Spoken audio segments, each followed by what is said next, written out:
Bonjour à tous, j'espère que vous allez bien. Aujourd'hui, je vais vous montrer comment j'ai fait ces petites décos végétales.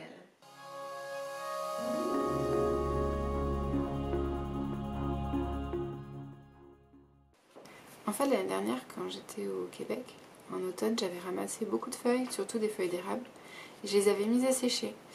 Et ben aujourd'hui, ça fait 6 mois, donc les feuilles sont bien sèches. Je me suis dit qu'il était temps de les sortir et les mettre en valeur.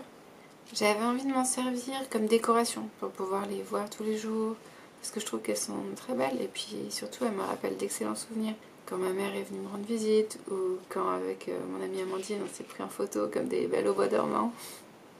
Pour conserver les feuilles, je les avais, comme vous voyez, disposées entre des feuilles de papier et j'avais glissé le tout dans un gros livre. Alors j'ai utilisé d'abord 2 vieux cadres en bois que j'avais achetés chez Emmaüs. Les gens, ils avaient mis dedans des cartes postales de la Grèce. Alors il n'y avait pas de date, mais je suppose qu'elle devait être au moins aussi vieille que moi.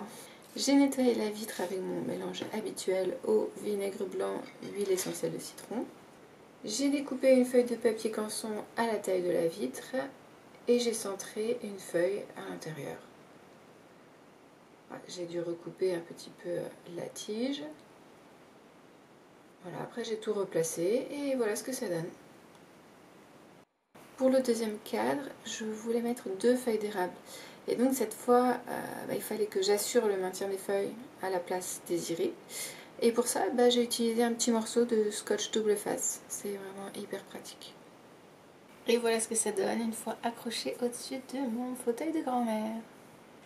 Pour le cadre doré que j'avais acheté en magasin de déco quelques semaines plus tôt, ça a été plus compliqué parce que je voulais pas utiliser un fond noir, mais j'ai hésité entre une feuille rose ou verte.